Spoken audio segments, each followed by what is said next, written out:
warahmatullahi wabarakatuh.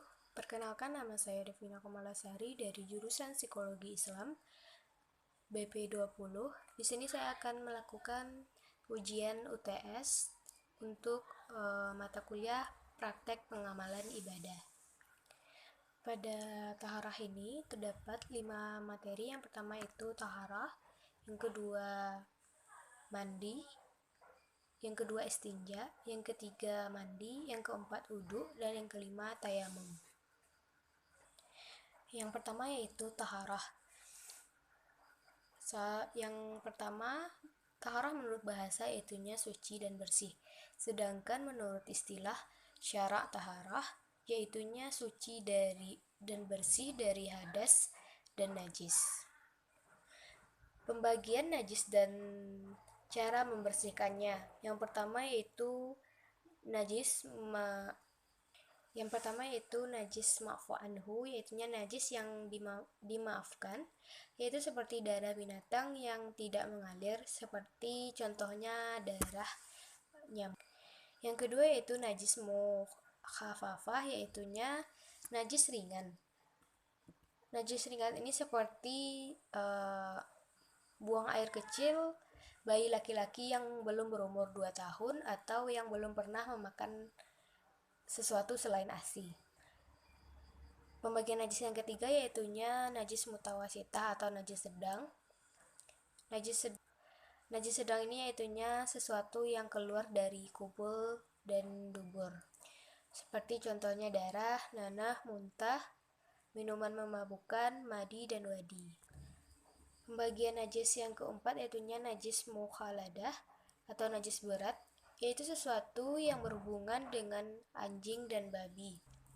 Najis mutawasitah sendiri atau najis sedang itu terdapat 2 pembagian juga. Yang pertama yaitu najis ainiyah, yaitunya najis yang berwujud, yang nampak dengan jelas. Contohnya buang air besar, buang air kecil. Yang kedua yaitu najis hukumiyah. Najis hukumiyah ini yaitu najis yang tidak kelihatan bendanya, tetapi dia ada, seperti bekas kencing yang sudah kering. Selanjutnya itu cara menghilangkan najis. Yang pertama yaitu najis mukhalazah atau najis berat, wajib dibasuhi 7 kali, salah satunya dengan tanah atau air campur tanah. Yang kedua yaitu najis mutawasitah atau najis sedang, dengan cara menghilangkan zat, rasa, bau, warna, dan lainnya. Yang ketiga yaitu najis mukhafafah atau najis ringan. Itu caranya cukup mempercikkan air ke tempat yang terkena najis. Yang keempat yaitu najis hukumiyah, cukup dengan mengalirkan air ke tempat najis itu. Yang kelima yaitu najis ainiyah, yaitu jika masih ada zat, warna, rasa, atau baunya. Mensucikannya dengan menghilangkan zat, rasa, warna, dan bau tersebut. Yang selanjutnya yaitu pembagian hadas dan cara mensucikannya. Yang pertama itu hadas kecil, yaitu suatu keadaan yang mewajibkan seseorang untuk berwudhu atau segala yang membatalkan wudhu. Yang kedua yaitu hadas besar, atau yaitunya suatu keadaan yang mewajibkan seseorang untuk mandi wajib, segala yang mewajibkan mandi. Selanjutnya yaitu alat untuk tarahah. Alat untuk tarahah yaitunya yang pertama air, seperti air hujan, air sumur, air sungai, mata air telaga, air embun, dan lainnya. Yang kedua yaitu benda-benda lainnya seperti tanah, debu yang suci, batu, daun, kertas, tisu, dan benda-benda lainnya. Untuk materi yang kedua yaitunya istinja. Istinja adalah membersihkan bekas kotoran yang terdapat pada kubul dan dubur, seperti buang air besar atau buang air kecil. Yang selanjutnya yaitu adab atau kode etik buang air. Yang pertama itu jangan di tempat yang terbuka. Yang kedua, dahulukan terlebih dahulu kaki kiri saat masuk toilet, WC, seraya berdoa. Yang ketiga yaitu jangan di tempat yang dapat mengganggu orang. Yang keempat, jangan bercakap-cakap. Yang kelima, kalau di tempat yang terbuka, jangan menghadap kiblat. Yang keenam, jangan membawa ayat Al-Quran. Yang ketujuh, tidak menggunakan tangan kanan untuk cebok agar untuk menjaga kebersihan juga. Yang kedelapan yaitu jangan buang air besar pada air tenang. Yang kesembilan, jangan buang air di lubang-lubang di bumi. Yang kesepuluh, hendaknya berdoa ketika masuk dan keluar kakus. Selanjutnya yaitu doa masuk kamar kecil. Bismillahirrahmanirrahim. Allahumma inni a'udzubika minal khubusi wal khaba'is. Yaitu niat istinja. Allahumma hasin farji minal fawasi wa tahril qalbi minan nifaki. Doa sesudah istinja yaitunya Allahumma tahril qalbi minan nifaki wa hasin farji minal fawahishi. Doa keluar kakus. Gufronaka Allahumma Gufronaka alhamdulillahillazi ashaba anil azawa afani.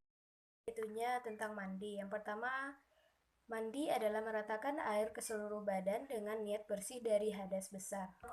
Selanjutnya yaitu faktor-faktor yang mewajibkan mandi. Yang pertama yaitu keluarnya air mani, yang dimana air mani itu adalah benda cair yang keluar dari kemaluan dengan aroma yang khas, agak amis, sedikit kental. Yang kedua yaitunya berhubungan suami istri.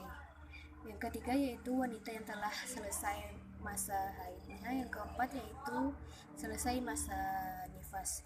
Nifas yaitunya darah yang keluar mengiringi keluarnya bayi, juga darah yang keluar setelahnya. Yang kelima yaitunya wanita yang telah melahirkan. Yang keenam yaitunya orang yang baru meninggal dunia. Yang ketujuh yaitunya orang yang baru masuk Islam. Yang selanjutnya yaitu rukun mandi. Yang pertama yaitu niat untuk menghilangkan hadas besar, yaitunya nawaitu gusla biraf'il hadasil akbari fardhan lillahi ta'ala. Yang kedua menyiram atau meratakan seluruh badan dengan air. Yang ketiga menghilangkan kotoran dan segala yang dapat menghalangi sampai air ke kulit. Yang selanjutnya yaitu syarat mandi. Yang pertama itu beragama Islam. Yang kedua tamyiz atau sudah bisa membedakan hal baik dan hal buruk. Yang ketiga itu suci dari haid, nifas, dan wadilah. Yang keempat yaitu tidak ada hal yang mencegah mengalirnya air pada anggota tubuh. Yang kelima mengetahui hukum wajibnya mandi dan duduk dengan baik. Selanjutnya tidak ada yang dapat mengubah datangnya air, contohnya tinta. Yang selanjutnya air yang digunakan harus suci dan mensucikan. Dan selanjutnya sudah memasuki waktu sholat. Yang selanjutnya niat mandi yaitunya nawaitu ghusla lifra'il hadasil akbari fardhan lillahi ta'ala. Yang selanjutnya yaitu apa yang harus dihilangkan sewaktu mandi. Yang harus dihilangkan yaitunya najis besar dan kecil, dan hadas besar dan hadas kecil. Doa sesudah mandi yaitunya asyhadu alla ilaha illallahu wahdahu la syarika astagfirullah. Mandi yaitunya asyhadu alla ilaha illallahu wahdahu la syarika lahu wa asyhadu anna muhammadan abduhu wa rasuluh. Allahumma ja'alni minat tawabina wa ja'alni minal mutatahhirina wa ja'alni min ibadika sholihin. Materi yang keempat yaitunya berwudu. Pengertian wudu. Menurut bahasa, wudu berarti bersih dan indah. Menurut istilah syara wudu berarti membersihkan beberapa anggota wudu dari hadas kecil sesuai dengan ketentuan yang telah ditetapkan oleh syara.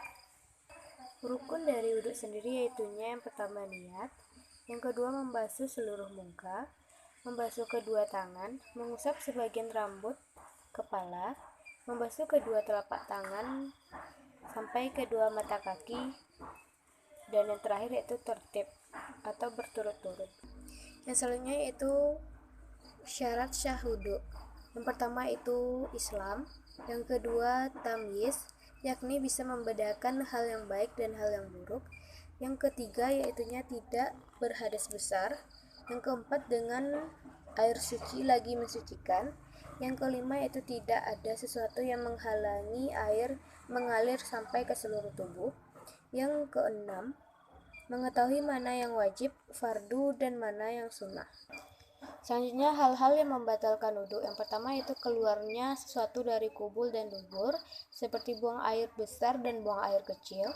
Yang kedua yaitu tidur nyenyak. Yang ketiga, hilang akal atau pingsan, disebabkan gila, mabuk, atau terjatuh, dan lainnya. Yang keempat yaitu bersentuhan kulit antara laki-laki dan perempuan yang bukan muhrim dengan tidak memakai tutup. Yang kelima yaitunya tersentuhnya kehormatan atau kubul dan dubur dengan telapak tangan atau jari-jari dengan tidak memakai tutup, walaupun itu kemaluan sendiri. Selanjutnya yaitu niat berwudu, yaitunya nawaitu du'a li rafil adasil asgharil fardhu lillahi ta'ala. Doa sesudah wudu yaitunya asyhadu alla ilaha illallah wa asyhadu anna muhammadar rasulullah.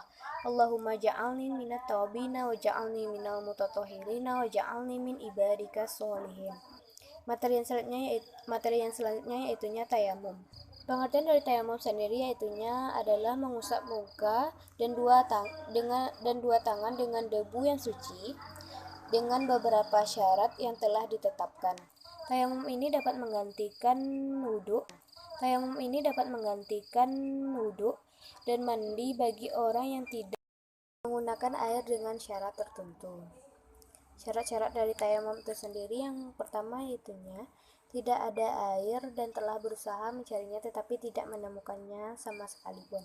Yang kedua yaitu berhalangan menggunakan air, misalnya karena sakit yang apabila menggunakan air sakitnya akan kambuh. Selanjutnya itu pelaksanaannya setelah masuk waktu sholat. Yang keempat yaitu dalam perjalanan dan sulit mendapatkan air.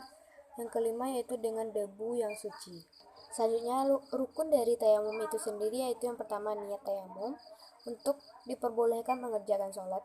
Yang kedua yaitu mengusap muka dengan debu tanah minimal 1 kali.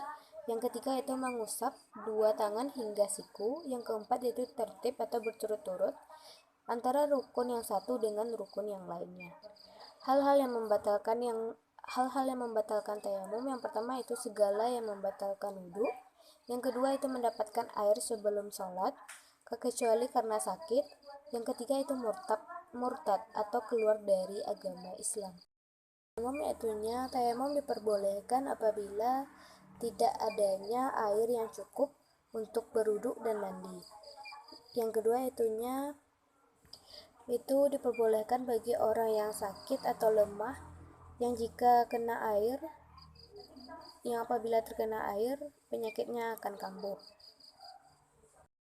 Itunya niat tayamum, yaitu nawaitu tayamuma listibahatis sholati fardholillahi ta'ala. Aku berniat tayamum agar diperbolehkan sholat karena Allah Ta'ala. Yaitunya doa sesudah tayamum. Asyhadu alla ilaha illallah wa asyhadu anna muhammadar rasulullah. Allahumma ja'alni minat tawbina wa ja'alni minal mutatahhirina wa ja'alni min ibadika sholihin.